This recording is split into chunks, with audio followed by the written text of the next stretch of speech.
Hari Om Namaste. 15th day revision of Srimad Bhagavad Gita, 8th chapter Akshara Brahma Yoga,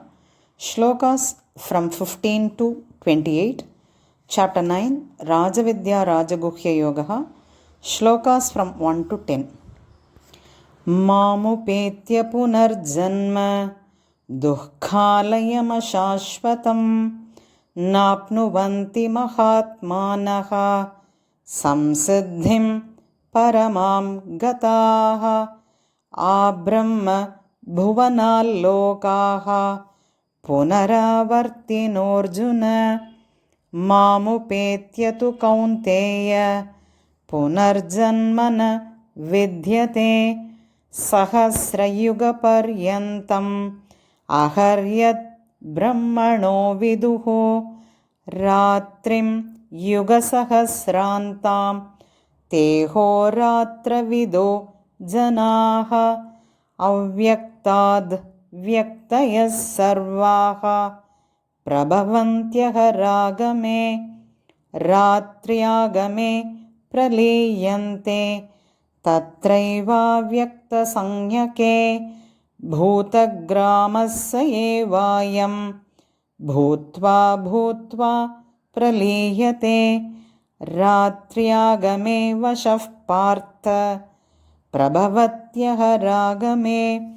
పరస్తస్మాత్తు భావోన్యః అవ్యక్తో వ్యక్తాత్ సనాతనః యస్య సర్వేషు భూతేషు నశ్యత్సు న వినశ్యతి అవ్యక్తోక్షర ఇత్యుక్తః తమాహుః పరమాం గతిం యం ప్రాప్య న నివర్తంతే తద్ధామ పరమం మమ పురుషः స పరః పార్థ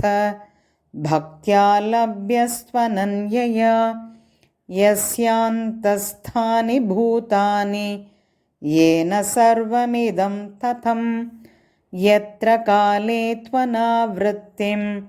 आवृत्तिं चैव योगिनः प्रयाता यान्ति तं कालं वक्ष्यामि भरतर्षभ अग्निर्ज्योतिरः शुक्लः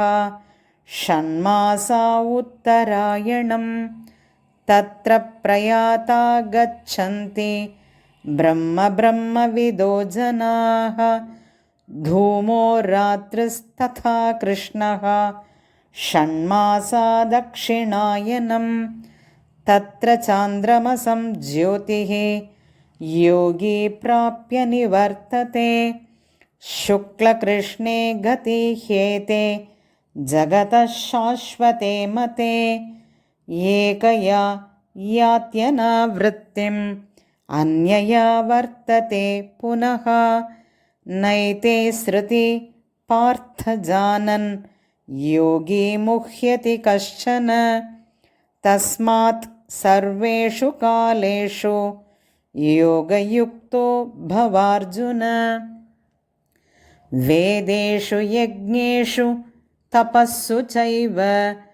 दानेषु यत्पुण्यफलं प्रदिष्टम्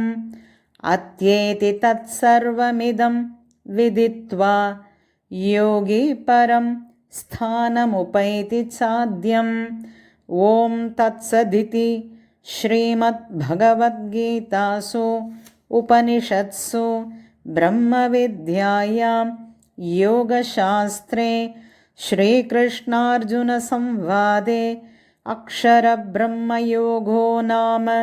अष्टमोऽध्यायः। ॐ श्रीपरमात्मने नमः। अथ राजविद्या राजगुह्ययोगो नाम नवमोऽध्यायः। श्रीभगवानुवाच इदं तु ते गुह्यतमं प्रवक्ष्याम्यनसूयवे ज्ञानं विज्ञानसहितं यज्ञात्वा मोक्ष्यसे शुभात् राजविद्या राजगुह्यं पवित्रमिदमुत्तमं प्रत्यक्षावगमं धर्म्यं सुसुखं कर्तुमव्ययम् अश्रद्धधानाः पुरुषाः धर्मस्यास्य परन्तप अप्राप्य मां निवर्तन्ते मृत्युसंसारवर्त्मनि मया ततमिदं सर्वं जगदव्यक्तमूर्तिना मत्स्थानि सर्वभूतानि न चाहं तेष्वस्थितः न च मत्स्थानि भूतानि पश्य मे योगमैश्वरं भूतभृन्न च भूतस्थः ममात्मा भूतभावनः यथाकाशस्थितो नित्यं वायुः सर्वत्र गोमहान् तथा सर्वाणि भूतानि मत्स्थानीत्युपधारय सर्वभूतानि कौन्तेय प्रकृतिं यान्ति मामिकां कल्पक्षये पुनस्तानि कल्पादौ विसृजाम्यहं प्रकृतिं स्वामवष्टभ्य विसृजामि पुनः पुनः भूतग्राममिमं कृत्स्नम् अवशं प्रकृतेर्वशात् न च मां तानि कर्माणि निबध्नन्ति धनञ्जय उदासीनवदासीनम् असक्तं तेषु कर्मसु मयाध्यक्षेण प्रकृतिः सूयते सचराचरं हेतुनानेन कौन्तेय